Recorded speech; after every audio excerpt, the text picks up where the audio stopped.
جناب اعوذ باللہ من الشیطان الرجیم بسم اللہ الرحمن الرحیم۔ قرآن مجید اردو ترجمے کے ساتھ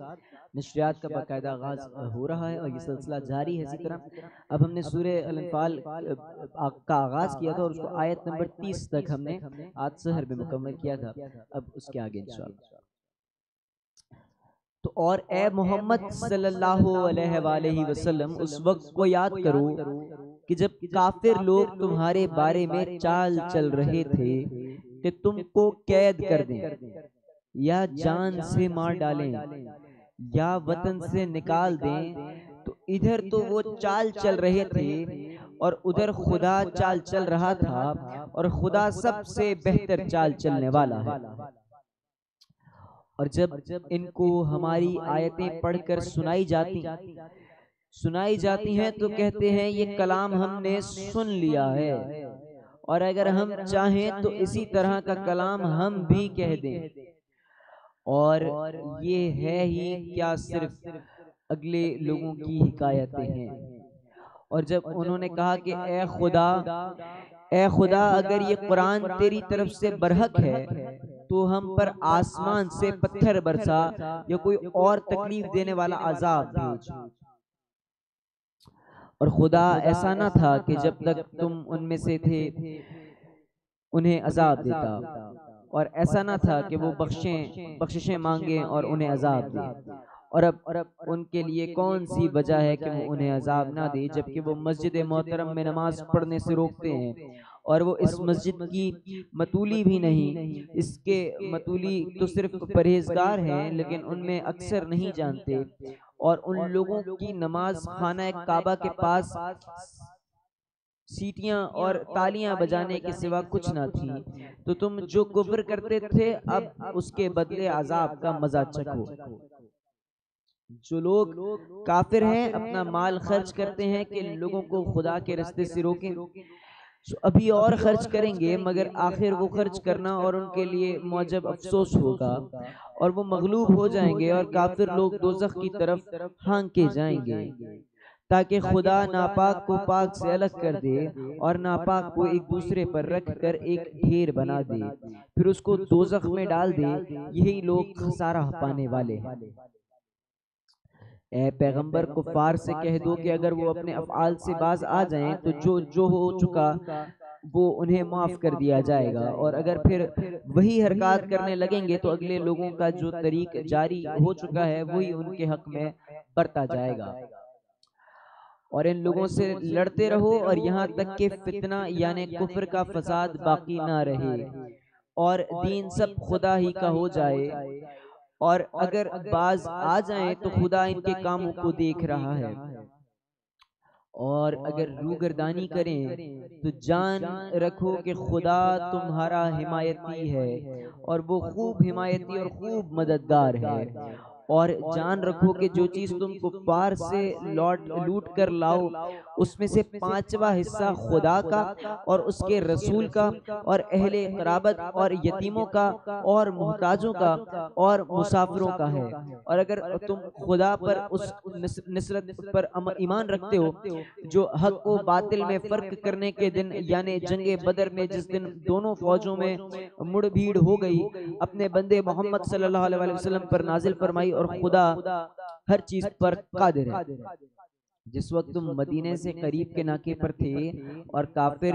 بعید کے ناکے پر، اور قافلہ تم سے نیچے اتر گیا تھا، اور اگر تم جنگ کے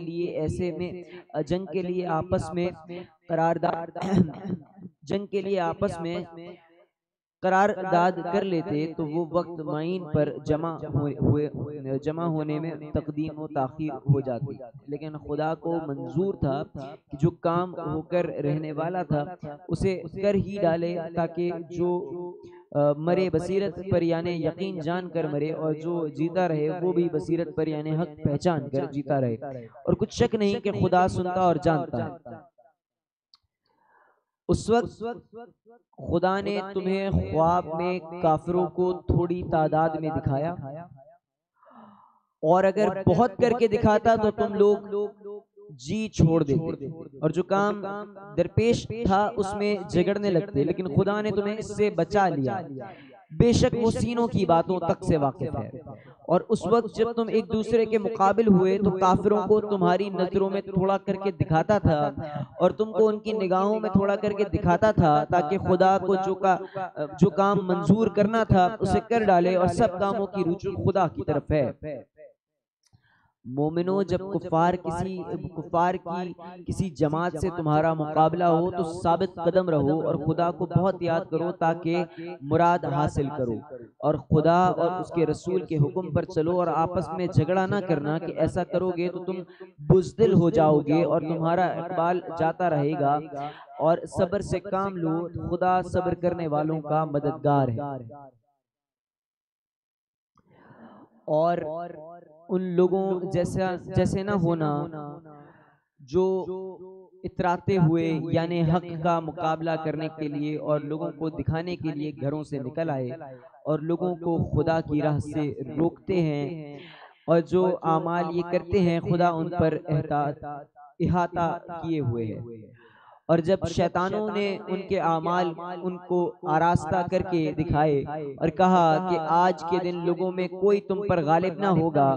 اور میں تمہارا رفیق ہوں، لیکن جب دونوں فوجیں ایک دوسرے کے مقابل صف آراہ میں ہوئیں تو پسپا ہو کر چل دیا اور کہنے لگا کہ مجھے تم سے کوئی واسطہ نہیں، میں تو ایسی چیزیں دیکھ رہا ہوں جو تم نہیں دیکھ سکتے، مجھے تو خدا سے ڈر لگتا ہے اور خدا سخت عذاب کرنے والا ہے۔ اس وقت منافق اور کافر جن کے دلوں میں مرض تھا کہتے تھے کہ ان لوگوں کو ان کے دین نے مغرور کر کے رکھا ہے، اور آج جو شخص خدا پر بھروسہ رکھتا ہے تو خدا غالب حکمت والا ہے۔ اور کاش تم اس وقت کی کیفیت دیکھو جب فرشتے کافروں کی جانیں نکالتے ہیں، ان کے منہوں اور پھیپڑوں پر کوڑے اور ہتھوڑے وغیرہ مارتے ہیں اور کہتے ہیں کہ اب عذاب آتش کا مزہ چکھو۔ یہ ان اعمال کی سزا ہے جو تمہارے ہاتھوں نے آگے بھیجے ہیں، اور یہ جان رکھو کہ خدا بندوں پر ظلم نہیں کرتا۔ جیسا حال فرعونیوں اور ان سے پہلے لوگوں کا ہوا تھا ویسا ہی ان کا ہوا ہے۔ انہوں نے خدا کی آیتوں سے کفر کیا تو خدا نے ان کے گناہوں کی سزا میں ان کو پکڑ لیا۔ بے شک خدا زبردست اور سخت عذاب دینے والا ہے۔ یہ اس لیے کہ جو نعمت خدا کسی قوم کو دیا کرتا ہے جب تک وہ خود اپنے دلوں کی حالت نہ بدل ڈالیں خدا اسے نہیں بدلا کرتا، اور اس لیے کہ خدا سنتا اور جانتا ہے۔ جیسا حال فرعونیوں اور اس سے پہلے لوگوں کا ہوا تھا ویسا ہی ان کا ہوا۔ انہوں نے اپنے پروردگار کی آیتوں کو جھٹلایا تو ہم نے ان کو ان کے گناہوں کے سبب ہلاک کر ڈالا اور فرعونیوں کو ڈبو دیا، اور وہ سب ظالم تھے۔ جانداروں میں سب سے بدتر خدا کے نزدیک وہ لوگ ہیں جو کافر ہیں، سو وہ ایمان نہیں لاتے۔ جن لوگوں سے تم نے صلح کا عہد کیا ہے پھر وہ ہر بار اپنے عہد کو توڑ ڈالتے ہیں اور خدا سے نہیں ڈرتے۔ اگر تم ان کو لڑائی میں پاؤ تو انہیں ایسی سزا دو کہ جو لوگ ان کے پس پشت ہیں وہ ان کو دیکھ کر بھاگ جائیں، عجب نہیں کہ ان کو اس سے عبرت ہو۔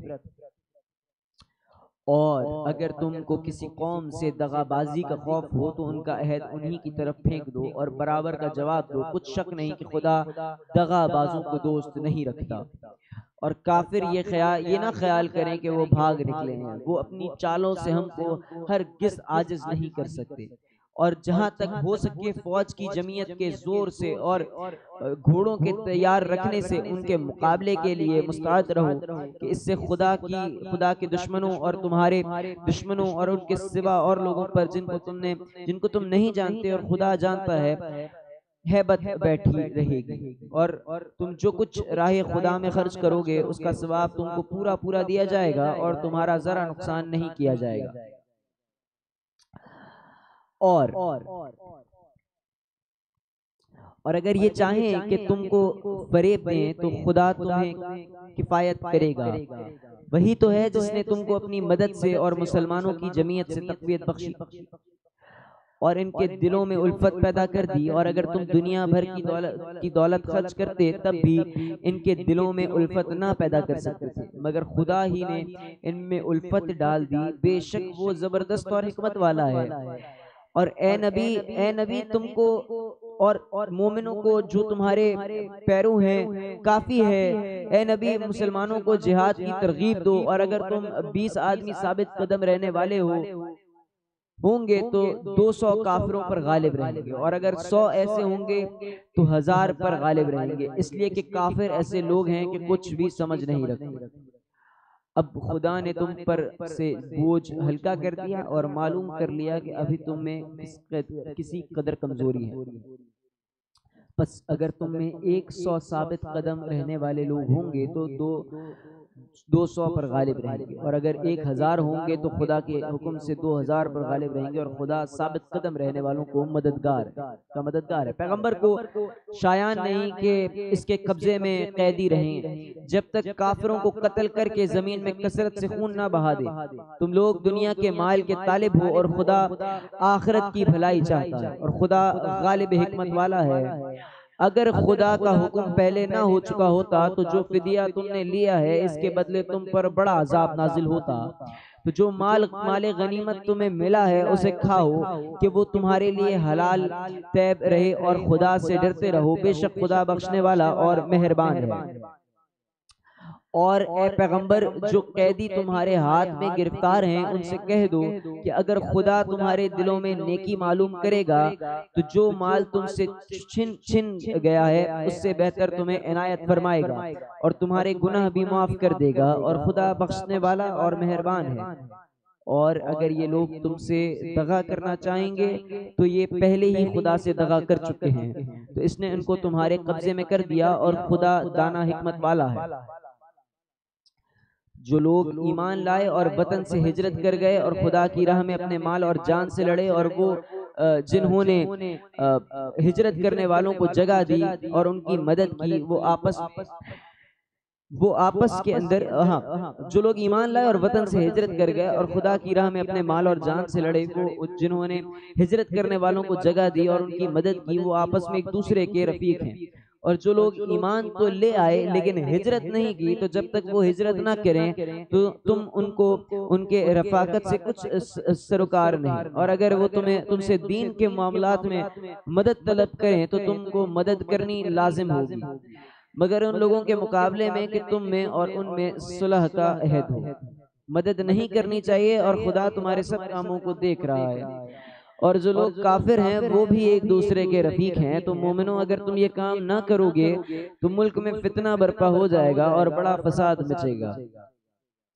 اور جو لوگ ایمان لائے اور وطن سے ہجرت کر گئے اور خدا کی راہ میں لڑائیاں کرتے رہے، اور جنہوں نے ہجرت کرنے والوں کو جگہ دی اور ان کی مدد کی، یہی لوگ سچے مسلمان ہیں، ان کے لیے خدا کے ہاں بخشش اور عزت کی روزی ہے۔ اور جو لوگ بعد میں ایمان لائے اور وطن سے ہجرت کر گئے اور تمہارے ساتھ ہو کر جہاد کرتے رہے، وہ بھی تم ہی میں سے ہیں، اور رشتہ دار خدا کے حکم کی روح سے ایک دوسرے کے زیادہ حقدار ہیں۔ کچھ شک نہیں کہ خدا ہر چیز سے واقف ہے۔ سورہ الانفال کا یہاں پر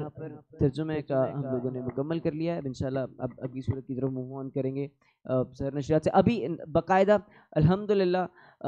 5ویں رمضان المبارک کی افطار نشریات کا میں بار بار کنفرم کر رہا ہوں، 5ویں ہو گئی ہے جناب، افطار ہی ہے، ایک تو ہے نا یہاں سے نکل نہیں سکتے، یہیں ہیں ہم لوگ اب دونوں ٹائم، اور پھر ظاہر سی بات ہے یہ بھی نہیں سمجھ میں آتا کہ افطار ہو گئی ہے کہ سحر ہو گئی ہے، اور